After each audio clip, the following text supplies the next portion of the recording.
आपको बता दें कि यूपी के मथुरा में अवैध कब्जे को लेकर हुई इस हिंसक झड़प में अब तक 2 पुलिस वालों समेत कुल 14 लोगों की मौत हो चुकी है। साथ ही मरने वालों में एसपी सिटी मुकुल द्विवेदी और एसओ संतोष यादव भी हैं। एडीजी के मुताबिक उपद्रवियों ने पुलिस पर विस्फोटक, ग्रेनेड, तमंचे, कट्टों से अटैक किया था। अब मथुरा में बड़ी मात्रा में हथियार बरामद किए गए हैं। 315 बोर के 45 हथियार, 5 राइफलें, 200 कारतूस भी मिले हैं। आपको ये भी बता दें कि ये पूरा विवाद जवाहर बाग में बागवानी विभाग की 250 एकड़ जमीन को लेकर हुआ है। हालांकि पुलिस टीम ने अब इस जमीन को खाली करा लिया है। एडीजी के मुताबिक पुलिस पर हमला करने वालों की पहचान कर ली गई है और जल्द ही इन्हें गिरफ्तार भी कर लिया जाएगा। लेकिन जैसा कि रमन कुमार भी बता रहे थे कि इस पूरे मामले में कहीं न कहीं प्रशासनिक व्यवस्था की पोल खुलती नजर आई है।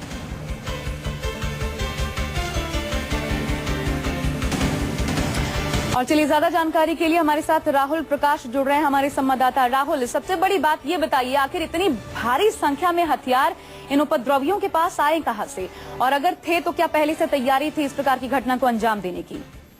देखिए, जिस तरीके का पूरा घटनाक्रम एकाएक हुआ है, इसकी तैयारी लगभग जो प्रशासन था, पुलिस थी, लगभग काफी लंबे समय से फाइट कर रही थी। अवैध कब्जे जो जमीन का था उसको हटाने के लिए कोर्ट से ऑर्डर था, लेकिन जो यहाँ के लोग थे जो कब्जा करके बैठे थे, आंदोलनकारी जो खुद को अपने बता रहे थे, तो उनके पास ये तमाम चीजें, जिस तरीके की संवेदनशील इलाका है, तमाम मजिस्ट्रेट ऑफिस, तमाम तहसील, सिविल पुलिस लाइन, उसके बीचों बीच जवाहर बाग है, वहाँ हथियार पहुंचना ये अपने आप में एक बड़ा सवाल खड़ा करता है कि किस तरीके से ये हथियार यहाँ पहुंचे। और उस चीज को देखते हुए कि तमाम जो पुलिस बल जब पहुंचता है वहां पे, तो उन पर जो हमला होता है हथियारों से, तमाम जो बल प्रयोग किया जाता है, एहतियातन पुलिस बल जरूर था, लेकिन जिस तरीके से जो प्रदर्शनकारी थे वो उन पे हावी रहे, जिस तरीके का घटनाक्रम एकाएक हुआ, ये सवाल खड़े करता है कि आखिरकार तमाम हथियार अंदर पहुंचे कैसे। लेकिन अब जिस तरीके की बात की जा रही है कि जांच का विषय है कि तमाम लोगों को आइडेंटिफाई कर लिया गया है, भले ही पूरे जवाहर बाग को खाली करा दिया गया हो, क्योंकि जिस तरीके से एकाएक बल का प्रयोग करने के बाद आगजनी हुई, कई जानें चली गई, उसके बाद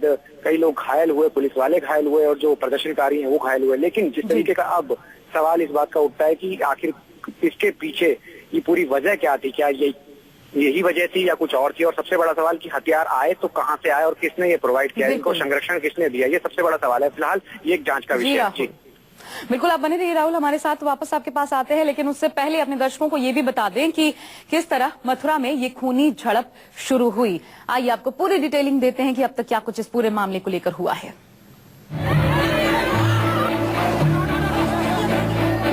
मथुरा में एक सरकारी जमीन को लेकर ऐसी जंग छिड़ी कि पूरा शहर जलने लगा। हर तरफ आगजनी और तोड़फोड़ शुरू हो गई।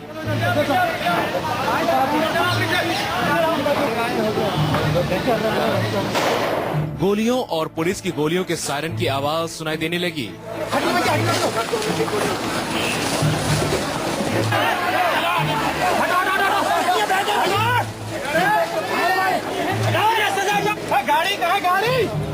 देखते ही देखते हर तरफ हिंसा जैसे हालात बन गए। सरकारी जमीन पर अवैध कब्जा करने वाले लोगों के खिलाफ पुलिस ने मोर्चा संभाला। जमीन पर कब्जा करने वालों और पुलिस के बीच हिंसक झड़प शुरू हो गई। लोगों की भीड़ ने पुलिस पर हमला बोल दिया और अफसरों को निशाना बनाते हुए फायरिंग शुरू कर दी। हर तरफ अफरा तफरी मच गई।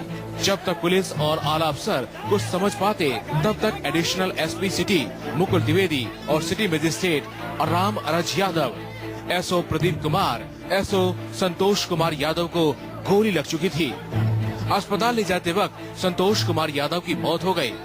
इसके बाद हमले में घायल हुए एसपी सिटी मुकुल द्विवेदी ने भी आगरा के एक अस्पताल में दम तोड़ दिया। कंट्रोल में है, बाकी अभी हमारी टीम अंदर है। हमारे एसओ पर इसमें शहीद हो गए, गोली मारी।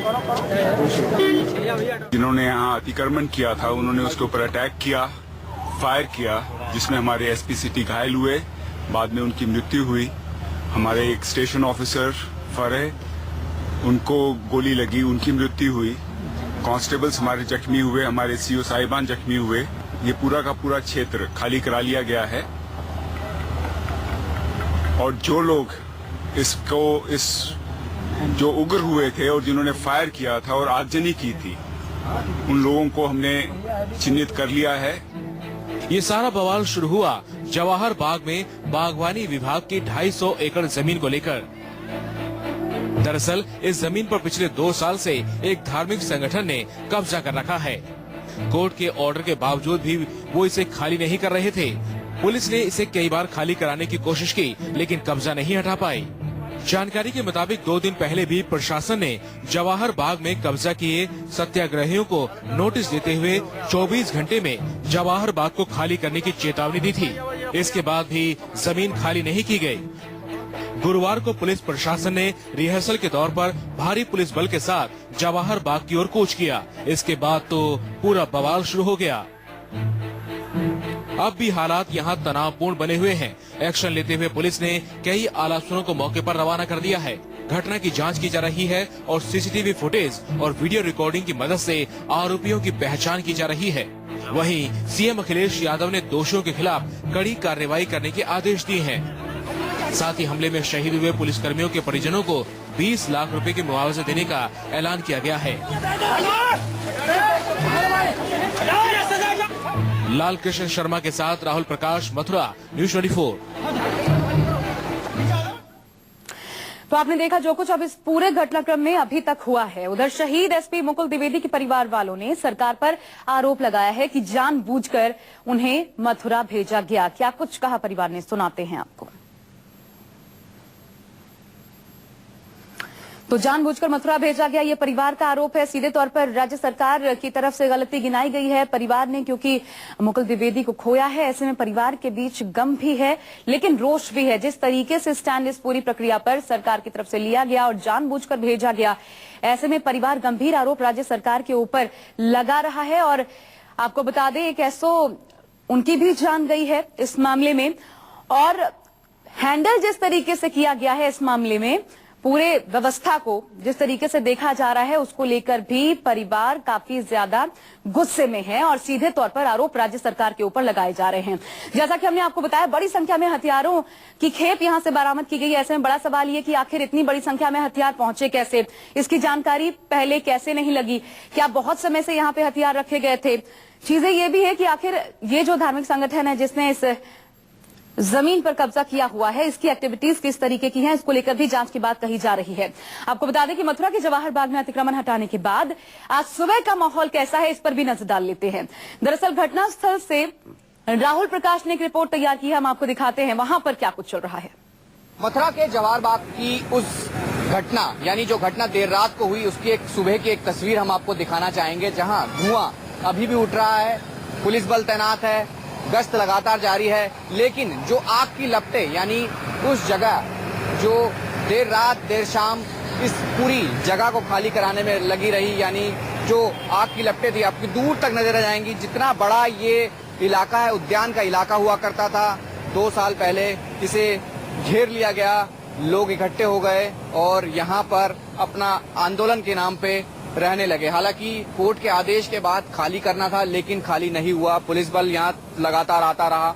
यहाँ इलाके के कुछ लोग हैं जो इस घटना को, इस इलाके को बखूबी जानते हैं। आपका नाम क्या है? अजय शर्मा। अजय जी, ये इस घटना के बारे में जानते हैं कि यहाँ ऐसा क्या हुआ था कि जो एकाएक इतनी बड़ी घटना बन गई, कई मौत हो गई, एसपी सिटी की मौत हुई, एसओ की मौत हुई और कई लोग यहाँ के भी मारे गए। क्या है पूरा थोड़ा घटनाक्रम जानते हैं? कल ये हुआ कि कल इन्होंने इस मुख्य द्वार को यहाँ पर रोके रखा था, महिलाओं को और लोगों को आगे बैठा रखा था। पुलिस को बार बार गालियां दे रहे थे। हाईकोर्ट से आदेश हो चुका था, इनको आश्रम को खाली करिए। इनके द्वारा एक SLP दाखिल की गई, वो 50,000 कॉस्ट पर खारिज हुई। उसके बावजूद नई प्रशासन मांग कर रहे थे। प्रशासन बार बार मना दिया करा रहा था कि इसको आप खाली करना है, ये उत्तर प्रदेश देना देना नहीं है। इनकी मांग है बहुत पागलपन की थी। 1 रुपए में 60 लीटर डीजल चाहिए, चांदी का सिक्का चलना चाहिए, सिक्का नहीं चलेगा। बिल्कुल। और ये आप भी इस इलाके के हैं, और मतलब किस तरीके का यहाँ पथराव हुआ, किस तरीके का?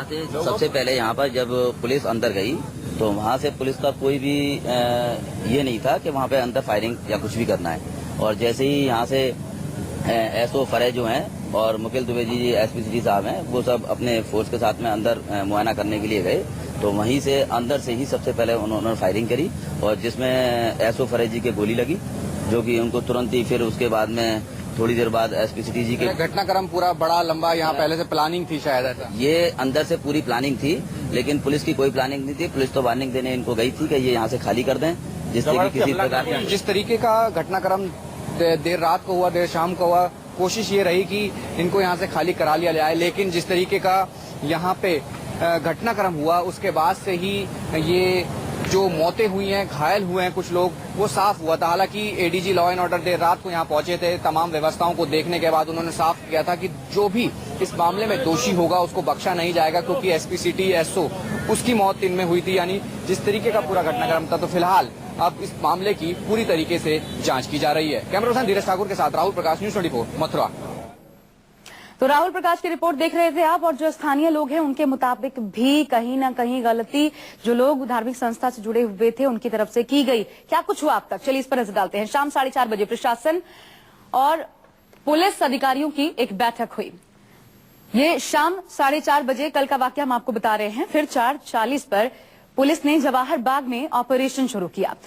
5 बजे जवाहर बाग की घेराबंदी शुरू की गई पुलिस की तरफ से। पुलिस फोर्स जवाहर बाग के मुख्य गेट के इससे उन्होंने प्रवेश पाया, अंदर घुसे। ये 5:15 बजे की तस्वीर। शाम 5:30 पर पुलिस ने सत्याग्रहियों से आत्मसमर्पण के लिए कहा। शाम 5:40 पर एसओ संतोष यादव को 2 गोलियां लगी, जिनकी जान इसमें गई है। शाम 5:50 पर एसपी सिटी मुकुल द्विवेदी समेत कुछ सिपाहियों को भी गोली लगी, जिसके बाद 6 बजे घायलों को अस्पताल लेकर भागा गया। 6:30 बजे कथित सत्याग्रहियों ने अपने कैंपों में आग लगा दी खुद ही, और इसके बाद पूरा जो जवाहर बाग था वो आग की चपेट में आ गया।